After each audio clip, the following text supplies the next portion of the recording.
Hello everyone, and welcome back to your daily government and financial news update. In today's video, we'll be discussing the upcoming midterm elections and who I believe will be taking back control of both the House and the Senate. Other than that, I discuss possibly very big changes to Social Security, where it's possible that recipients could receive a raise as much as $200 per month as soon as next year. And finally, we go over some updates in the stock market and Bitcoin. Now, as always, I am definitely interested in hearing your thoughts on everything, and I wanted to thank everyone for giving my videos likes and sharing them, as that certainly helps push these videos out to other people like you. Okay, so the midterm elections are now less than 3 weeks away, and in some states, early voting has already started. In Georgia, for example, early voting already started this week on Monday, where they saw a record turnout in their state.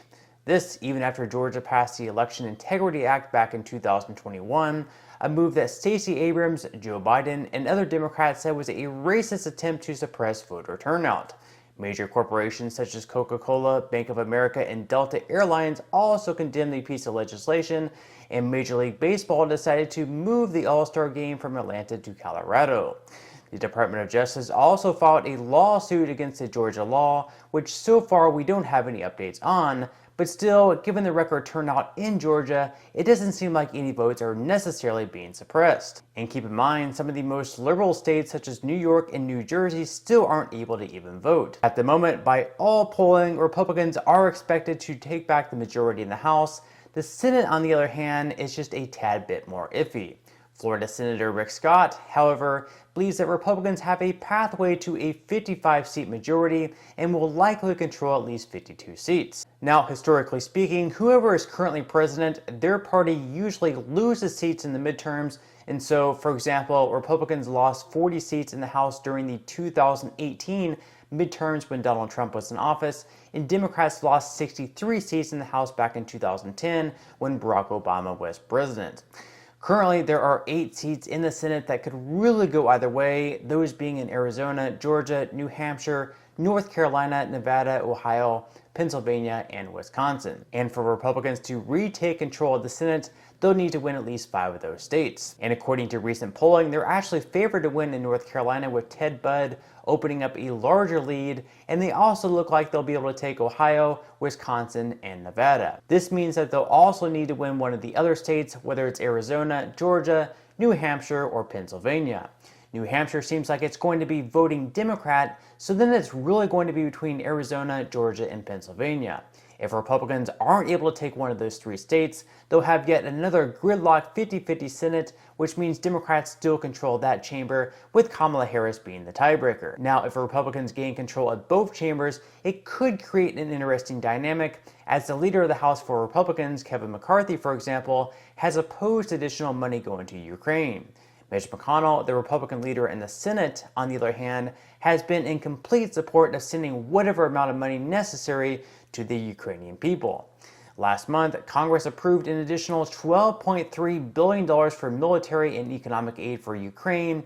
So for that bill, McCarthy voted no, and Mitch McConnell, of course, voted yes. And with another government spending package to come by the end of this year, it's likely that billions of dollars more will be approved for Ukraine, and it's expected that President Biden will ask for an even larger amount to be approved, given the potential gridlock in the House for 2023. Other pieces of legislation that will need to be accomplished include Social Security, where the program only has around 1 more decade until it will no longer be able to pay out the full benefits. Democrats believe that we should fund the program for a longer period of time by raising taxes on Americans, whereas Republicans believe that we should push the full retirement age back to the age of 70 for anyone born in 1975 or later. Now, Bernie Sanders recently introduced a piece of legislation which would raise Social Security benefits and extend the solvency for 75 more years. He would do this by forcing people who earn over $147,000 per year to once again pay taxes on Social Security.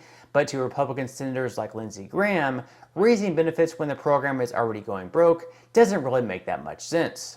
Graham said that in 1955, there were 9 workers paying into the system for every retiree, and today we have just 3 people working for each person receiving benefits. In 20 years from now, apparently, there will be just 2 workers for each person receiving Social Security benefits. So in Graham's mind, they need to come up with a bipartisan plan where people may have to pay a little more on Social Security tax, while at the same time perhaps taking in less money. So rather than raising Social Security benefits like Bernie Sanders is proposing by $200 per month, Lindsey Graham is saying that beneficiaries should be receiving less money just to ensure that the program stays solvent going forward. So it's hard saying what ends up happening in the end, but it seems like lawmakers are at least getting closer to some type of reform on Social Security. What ends up happening, I really don't know, but if they are looking to increase benefits by $200 per month for Social Security, given the trust fund is already being depleted, they'll definitely need to find a way to raise more money.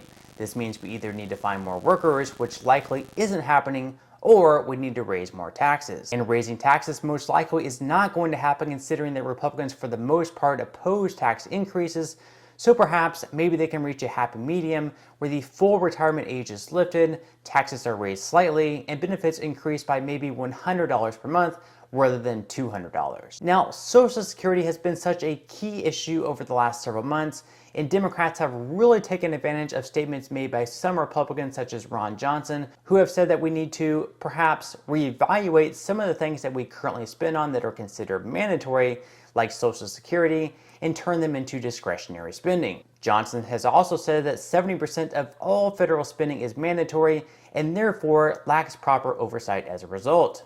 He believes that more entitlement programs like Social Security should become discretionary spending, much like our National Defense and Veterans Affairs, which must get approved on an annual basis. In the end, I really don't see this happening though, as Social Security is way too popular and valuable of a program for Americans, and is also a program that's popular among both Democrat and Republican voters.